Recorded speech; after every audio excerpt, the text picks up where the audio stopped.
बिस्मिल्लाहिर्रहमानिर्रहीम। Dear students, मैं उम्मीद करता हूं कि आप खैरियत से होंगे। तो मैंने आपके साथ जो न्यूमेरिकल है उनके 10th क्लास के वो स्टार्ट किए हुए थे। तो मैंने आपके साथ जो है वो 6 जो न्यूमेरिकल हैं वो पहले लेक्चर में मैंने आपके साथ शेयर कर दिए थे।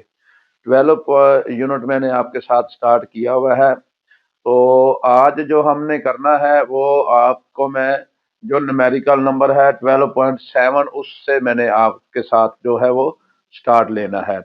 तो न्यूमेरिकल करवाने से पहले आपने जो मेरा चैनल है M.अशरफ मेहर ऑफिशियल, इसको ज़्यादा से ज़्यादा दूसरे लोगों के साथ भी शेयर करें। और इसमें आपको साइंस सब्जेक्ट से रिलेटेड अगर कोई भी इशू आता है तो आप वो मेरे साथ जो है वो कमेंट के अंदर या मेरा व्हाट्सएप नंबर जो है वो दिया हुआ है, तो उसमें जाकर आप मेरे साथ वो डिस्कस कर सकते हैं।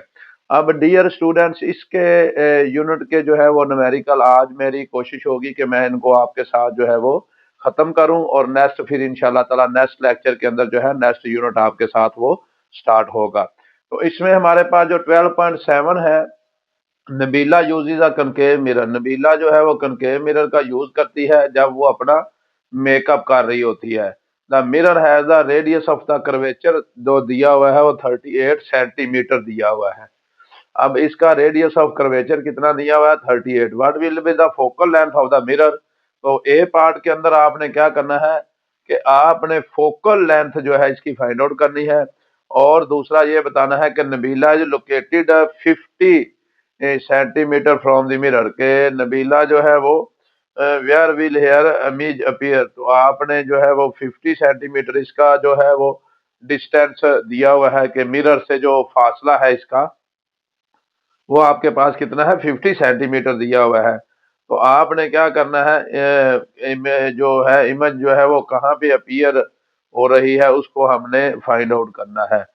उसके बाद है will the image B upright और इन्वर्टेड, और आपने बताना है कि मिरर जो है वो आपके पास इमेज जो है वो अपराइट है या इन्वर्टेड है। तो आइए हम इस जो न्यूमेरिकल को मैं आपके साथ इसके सॉल्यूशन की तरफ लेके चलता हूँ। फर्स्ट ऑफ ऑल जो दिया हुआ है वो रेडियस ऑफ द कर्वेचर इसका दिया हुआ है कितना है? 38। अब यहाँ से फोकल लेंथ का फार्मूला आपको पता है कि रेडियस ऑफ कर्वेचर का जो हाफ होता है वो आपके पास फोकल लेंथ होती है। तो ए पार्ट के अंदर आपके पास आपने क्या करना है, फर्स्ट वेल कि आपने हमने क्या करना है कि इसमें की फोकल लेंथ फाइंड आउट करनी है। तो पार्ट नंबर ए में क्या होगा हमारे पास, इसकी फोकल लेंथ जो है वो आपने जो है वो उसको फाइंड आउट करना है। तो फोकल लेंथ को फाइंड आउट करने के लिए r/2 करेंगे। r हमारे पास रेडियस ऑफ द कर्वेचर जो दिया हुआ है 38 को 2 के ऊपर जब डिवाइड करेंगे तो ये हमारे पास जो आ जाएगी, ये आपके पास क्या आ जाएगी? फोकल लेंथ आ जाएगी। कितनी आ जाएगी? 17 सेंटीमीटर आपके पास आ जाएगी।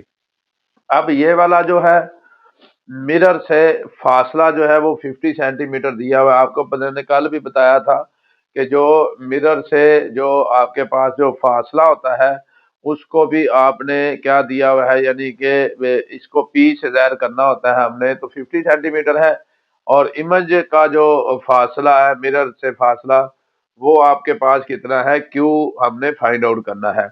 1/f is equal to 1/q 1/p, ये फार्मूला है आपके पास। तो इसमें हमने क्या करना है कि 1/q को हमने इधर ही रहने देना है। तो इसकी जगह पे 1/f की जगह पे उसकी कीमत हम पुट करेंगे। कितनी कीमत है इसकी?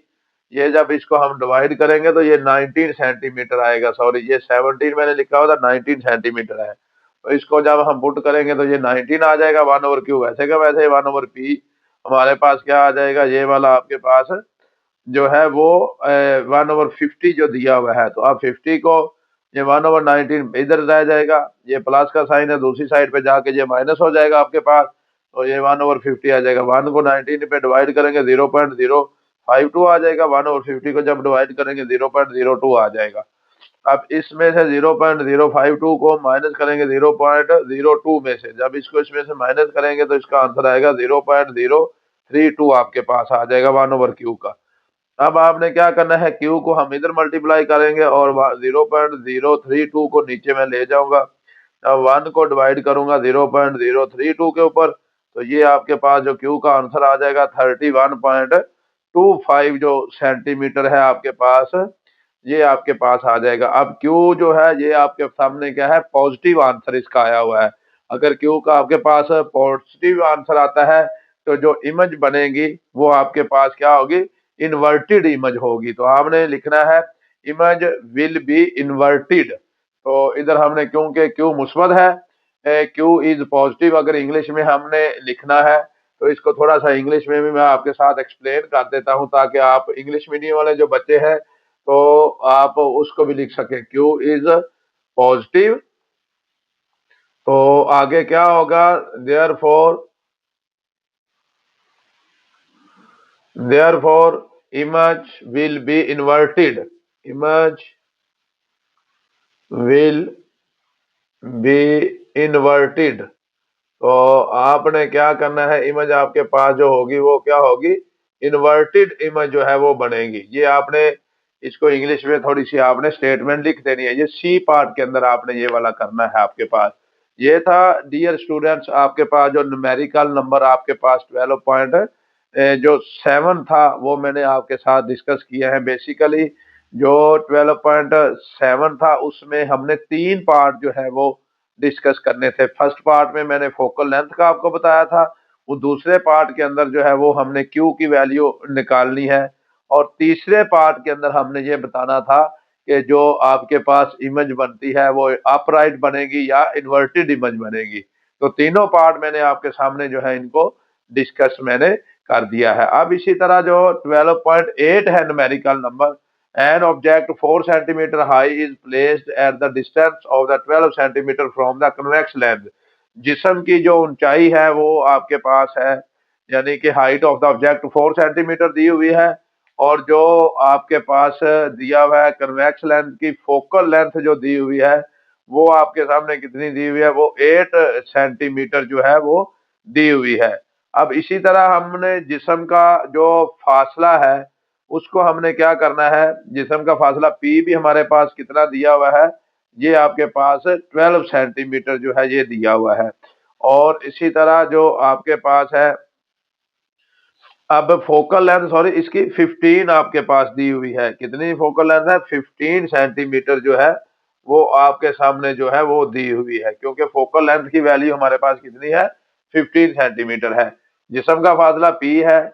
इमेज का फासला हमने also calculate the position and the size of the image. क्या आपने इमेज का फासला, इमेज की जिसामत, ये दोनों चीजों को हमने क्या करना है, फाइंड आउट करना है।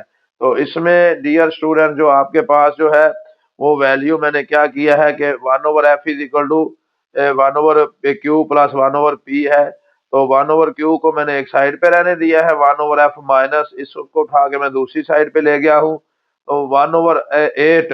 तो इसकी वैल्यू कितनी दी हुई है, फोकल लेंथ की वैल्यू हमारे पास कितनी दी हुई है, ये वाली हमारे पास दी हुई है 15 दी हुई है। तो इसकी जगह पे मैं पुट करूंगा 15 आपके सामने, और इसी तरह ये 1/p की वैल्यू जो है वो आपके सामने कितनी दी हुई है, 1/12 जो दी हुई है, ये वाली वैल्यू मैंने p की वैल्यू भी पुट कर दी है और आपके सामने f की वैल्यू भी पुट कर दी है। हम करेंगे इसको 1/8 है, क्योंकि ये वाला कन्वेक्स लेंथ की जो फोकल लेंथ दी हुई है वो हमारे पास 8 है। तो f की वैल्यू हम 1/8 पुट करेंगे, p की वैल्यू हमारे पास 12 है, पुट करेंगे। तो 1/q इज इक्वल टू, जब 1/8 1 को मैं डिवाइड करूंगा 8 के ऊपर, हमारे पास आंसर आ जाएगा 0.125, और जब 1 को मैं डिवाइड करूंगा 12 के ऊपर तो हमारे पास आंसर आ जाएगा -0.083। अब इसमें से क्या करेंगे, 0.125 को माइनस कर देंगे इस वैल्यू के अंदर, तो ये हमारे पास आ जाएगा 0.042। अब इसमें से ये 1/q है, q को हम इधर मल्टीप्लाई करेंगे, ये नीचे डिवाइड हो रहा है तो इस वैल्यू को नीचे 1 ये आ जाएगी वैल्यू। तो जब 1/0.042 को करेंगे तो ये 23.81 आ जाएगा, या हम इसको 24 भी लिख सकते हैं 23 को, क्योंकि ये 81 है तो हम इसको क्यू की वैल्यू 24 भी सेंटीमीटर के अंदर लिख सकते हैं, लेकिन एक्यूरेट जो वैल्यू हमारे पास आती है वो ये वाली है। अब इसी तरह इसका जो बी पार्ट है उसमें हमने क्या करना है, उसमें हमने इमेज की जिसामत निकालनी है। तो इमेज की जिसामत के लिए हमारे I height of the image, height of the object is equal to Q over P है। एच आई को मैं इधर ही रहने देता हूँ, एच नॉट को मैंने दूसरी साइड पे मल्टीप्लाई कर दिया। क्यू की वैल्यू हमने निकाली हुई है 23.81 सेंटीमीटर है। इसकी वैल्यू पुट की है, पी की जगह पे मैंने उसकी वैल्यू पुट की है। पी हमारे पास वो 12 दिया हुआ है आपके सामने, इसकी वैल्यू पुट कर दी है। एच नॉट की वैल्यू भी हमारे पास कितनी है, 4 दी हुई है। तो जब 23 को हम मल्टीप्लाई करेंगे 4 के साथ और डिवाइड करेंगे 12 के साथ, तो ये 7.9 सेंटीमीटर आ जाएगा। तो 7.9 को हम 8 सेंटीमीटर भी कह सकते हैं। तो ये वाला हमारे पास इसका एच आई की वैल्यू आ जाएगी, क्योंकि क्यू जो है ये वाला आपके पास मुस्बत आया है, तो इसलिए हमारी जो इमेज होगी ये हम रियल इसको कह सकते हैं, उल्टी होगी और 2 गुना होगी, क्योंकि हाइट ऑफ द जो ऑब्जेक्ट है वो 4 है, तो ये इसकी डबल हो जाएगी। तो 8 हम इसको 7.9 को हम 8 भी कह सकते हैं। तो ये वाला जो है हमारे पास, ये था न्यूमेरिकल नंबर जो हमारे पास 8 था, उसको मैंने आपके सामने जो है वो डिस्कस कर लिया है। ये जो न्यूमेरिकल नंबर था ये था हमारे पास 8 वाला। तो ये इसके बाद है न्यूमेरिकल नंबर जो हमारे पास है 9, तो उसको हम जो है वो डिस्कस करते हैं कि न्यूमेरिकल नंबर जो 9 है वो क्या है। An object 10 centimetre high is placed at the distance of the 20 centimetre from the concave length of the focal length 15 centimetre है। कल आप जिस्म की जो ऊंचाई है वो आपके पास कितनी दी हुई है, 10 सेंटीमीटर दी हुई, हाइट ऑफ द ऑब्जेक्ट दी हुई है। और उसके बाद जो कनकेव लेंथ की फोकल लेंथ है, अगर कनकेव लेंथ होगा तो उसकी फोकल लेंथ हमेशा जो होती है वो नेगेटिव साइन के साथ होती है। कन्वेक्स की हमेशा क्या होती है, पॉजिटिव। और कनकेव लेंस की जो फोकल लेंथ होती है ये डियर स्टूडेंट हमारे पास क्या होती है, नेगेटिव के साइन के साथ आती है। तो जब हम इसको लिखेंगे फोकल लेंथ को तो ये आ जाएगा। अब जिस्म का जो फासला है वो हमारे पास कितना दिया हुआ है, वो हमारे पास 20 सेंटीमीटर जो दिया हुआ है। जिस्म के फासले को हमने पी से ज़ाहिर करना होता है, जो हमारे पास इमेज बनती है उसके फासले को या डिस्टेंस को हमने क्यू के साथ लिखना होता है। तो अब आपके पास क्या आ जाएगी, इमेज की पोजीशन हमने क्यू फाइंड आउट करनी है और इमेज की जिसामत एच आई भी हमने फाइंड आउट करनी है। तो फार्मूला वही होता है, 1/f is equal to 1/p 1 plus 1/q। 1/q की वैल्यू जब फाइंड आउट करेंगे तो 1/f पहले ही है, ये p इधर आके माइनस हो जाएगा। तो आपने क्या किया जी, इसकी वैल्यू जब हम पुट कर देंगे तो हमारे पास जब इसकी वैल्यू मैं पुट करूंगा तो ये आ जाएगी 1/-1/f, क्योंकि ये फोकल लेंथ कनकेव लेंथ की है तो इसको हम इसी वजह से नेगेटिव लिखेंगे। तो माइनस दरमियान में पहले ही है, तो p की वैल्यू हमारे पास 20 है, तो इसको मैंने लिखा है। अब 15 का और 20 का जब मैं एलसीएम लूंगा तो वो 60 आएगा। तो 15 को मैंने डिवाइड किया है 60 के ऊपर, तो आंसर 4 आएगा। 4 को 1 के साथ मल्टीप्लाई किया तो 4 आ जाएगा। इसी तरह 60 को मैंने अंदर रखा, 20 के ऊपर डिवाइड किया है, और जब इसको मैं 20 के ऊपर डिवाइड करूंगा तो ये हमारे पास आंसर 3 आएगा। 3 को ऊपर वाली वैल्यू के साथ मल्टीप्लाई करूंगा तो ये -3 आएगा। अब ये -4 है, ये -3, तो -7/60 आ जाएगा। और क्यू का आंसर क्या आएगा, ये 1/q है, इसको उल्टा ऊपर करेंगे, क्यू को ऊपर ले जाएंगे, 1 को नीचे, इसी तरह 60 ऊपर 7 नीचे आ जाएगा हमारे पास। तो ये 60/7 जो आएगा, जब 60 को 7 के ऊपर डिवाइड करेंगे तो ये आ जाएगा 8.5 सेंटीमीटर हमारे पास आ जाएगा। ये हमारे पास क्या आ जाएगा, इमेज की पोजीशन जो आ जाएगी, ये नेगेटिव साइन के साथ हमारे पास जो आएगी ये वाले। अब उसके बाद है इमेज की जिसामत को जब हमने फाइंड आउट करना है तो उसके लिए H I over H naught is equal to Q over P हमारे पास ये वाला फार्मूला है। एच आई को मैंने इधर ही रहने दिया है, इज इक्वल टू क्यू बटा P multiply by H not, और एच नॉट को हमने क्या किया है, दूसरी साइड पे मल्टीप्लाई कर दिया है। जो इसका पार्ट नंबर 2 था, इसमें हमने क्या करना था 12.9 का, कि इसमें हमने हाइट निकालनी थी, इमेज की हाइट। तो H I over H not Q over P ये रेशो हमारे पास होती है। तो अब क्या करना है, एच आई की वैल्यू को हमने इधर ही रहने देना है। क्यू की वैल्यू हमारे पास है 8.57 और पी की वैल्यू 20 है। एच नॉट की वैल्यू हमारे पास 10 दी हुई है। तो जब हमने क्या करना है, 8.57 को मल्टीप्लाई 10 के साथ करेंगे और डिवाइड करेंगे 20 के ऊपर, तो ये हमारे पास आ जाएगी 4.28 सेंटीमीटर। अब ऊपर जब हमने निकाला था क्यू का आंसर तो वो हमारे पास क्या आया था, नेगेटिव था, नेगेटिव वैल्यू क्यू की आई थी। तो इसलिए इमेज जो होगी वो हमारे पास क्या होगी, वो वर्चुअल होगी, सीधी होगी और छोटी आपके पास होगी।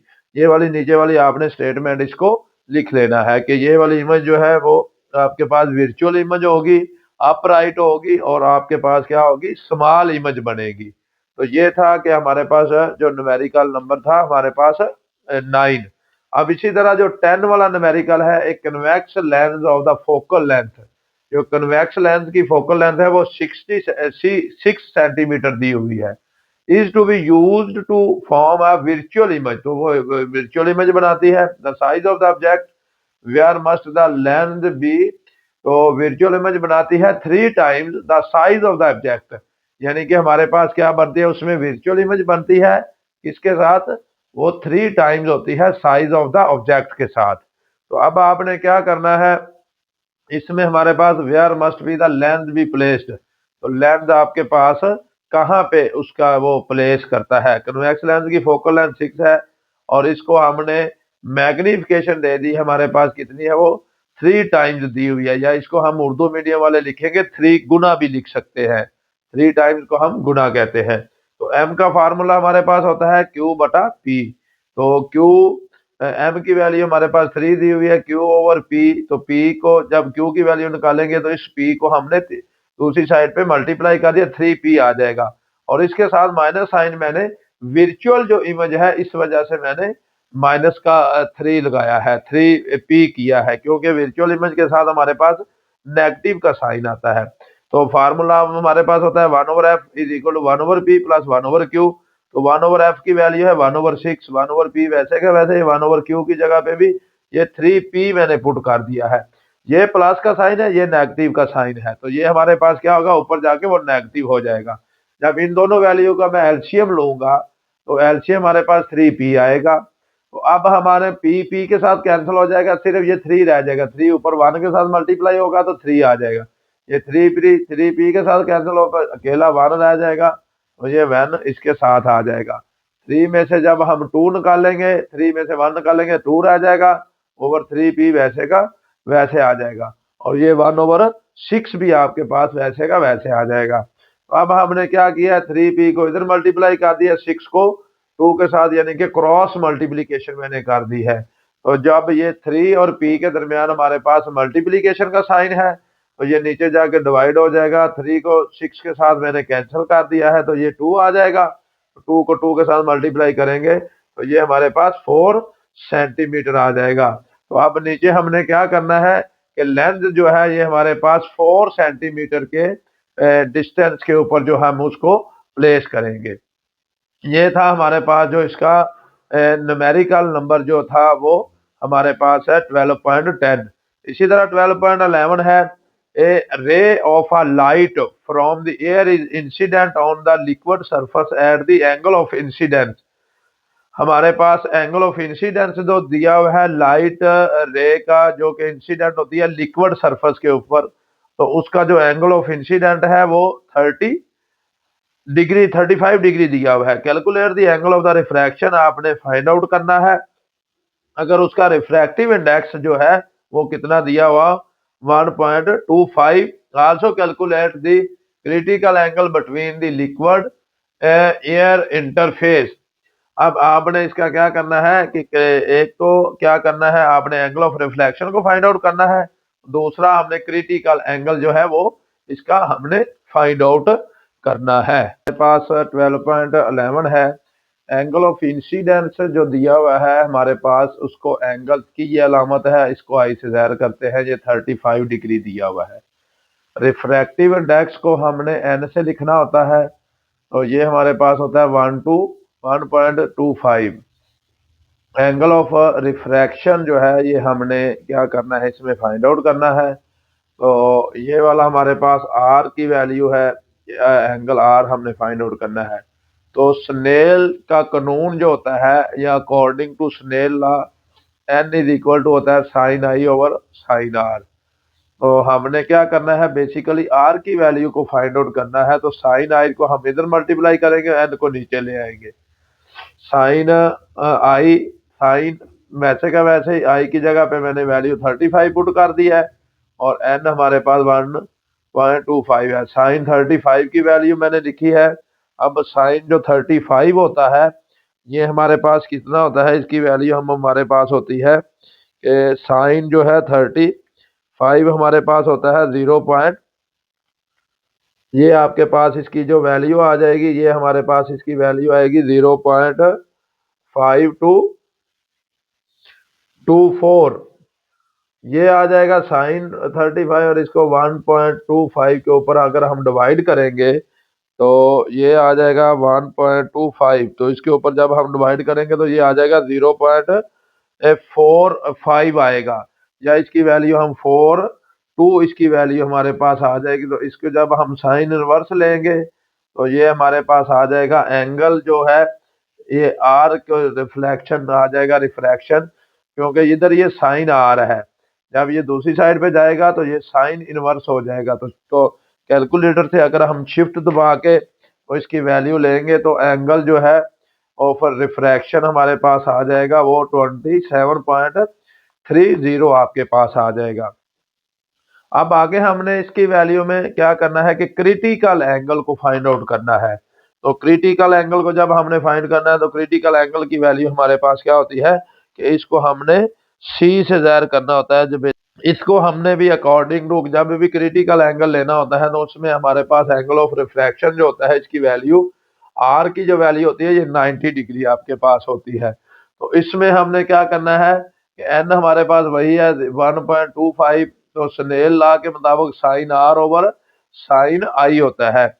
जब भी हमने क्रिटिकल एंगल को फाइंड आउट करना होता है तो इसमें हमारे पास क्या होता है कि sine I is equal to हमारे पास किसके वैल्यू आ जाती है, ये बेसिकली क्रिटिकल एंगल में हमारे पास जो होता है वो रिफ्लेक्टेड रे जो होती है, ये हमारे पास क्या होता है, इसमें हमारे पास ये हो जाता है कि इसमें आर की जो वैल्यू है ये 90 डिग्री आती है, और एंगल ऑफ इंसिडेंस जो होता है ये रिफ्लेक्टेड एंगल के बराबर हमारे पास होता है।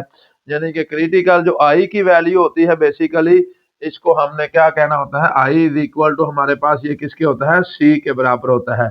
एंगल ऑफ इंसिडेंस बराबर हो जाता है क्रिटिकल एंगल के। तो इसको हम ऐसे भी कर सकते हैं कि स्नेल लॉ में sine I sine R over sine I. तो साइन आई की जगह पे मैं इधर आपके पास क्या लिख सकता हूँ, साइन सी भी लिख सकता हूँ, क्योंकि हमने क्रिटिकल एंगल को फाइंड आउट करना है। तो इधर भी हमारे पास क्या आ जाएगा, ये साइन आपके पास सी की वैल्यू आ जाएगी, या इसको हम आई भी रहने देंगे तो ये हमारे पास साइन आई आ जाएगा। तो इधर भी हम इसको आई ही रहने देंगे। तो अब क्या करना है, क्योंकि बेसिकली हमने आई की वैल्यू को फाइंड आउट करना है, तो ये साइन को इधर मल्टीप्लाई करेंगे और एन को नीचे लेके आएंगे। तो साइन 90 जो होता है हमारे पास, ये बेसिकली जो साइन 90 होता है इसकी वैल्यू हमारे पास किसके बराबर होती है, साइन 90 इज इक्वल टू 1 के बराबर होता है। तो साइन 90 जो होगा ये हमारे पास बेसिकली इसकी वैल्यू हमारे पास किसके बराबर होगी, 1 के बराबर होगी। तो 1 ओवर आ जाएगा 1.25। जब 1 को इसके ऊपर डिवाइड करेंगे तो sine I is equal to 0.8 के बराबर आएगा। ये इधर साइन है, दूसरी साइड पे जाके ये साइन इनवर्स हो जाएगा 0.8। जब साइन इनवर्स आई लेंगे तो ये हमारे पास आ जाएगा 53.13 डिग्री। ये आपके पास किसके एंगल ऑफ क्रिटिकल एंगल या एंगल ऑफ इंसिडेंस जो है दोनों बराबर होते हैं। तो इसमें हमारे पास ये आई की जो आंसर आएगा वो हमारे पास 53.13 आ जाएगा। ये था डियर स्टूडेंट्स हमारे पास जो 12.11 जो है ये न्यूमेरिकल मैंने आपके साथ जो है वो डिस्कस जो किया है। डियर स्टूडेंट्स जो लास्ट न्यूमेरिकल है ये 12.12 है, the power of the convex lens. Convex lens की जो पावर है ये हमारे पास कितनी दी हुई है, 5D दी हुई है। At what distance the object should be placed, किस डिस्टेंस के ऊपर जो है वो हम क्या करेंगे, ऑब्जेक्ट को प्लेस करेंगे। The lens so that it's real and 2 times larger image is formed, अगर उसकी जो मैग्निफिकेशन है वो हमारे पास कितनी होगी, 2 टाइम्स होगी, फॉर्म्ड इमेज बनेगी। तो अब इसकी कन्वेक्स लेंस की जो पावर है उसको हमने P से लिखना है। 5D दी हुई है। फोकल लेंथ हमारे पास है। फोकल लेंथ आपके पास पता है कि पावर जो फोकल लेंथ होती है पावर के रेसिप्रोकल है। तो 1/P है, तो P की कीमत हमारे पास दी हुई है 5।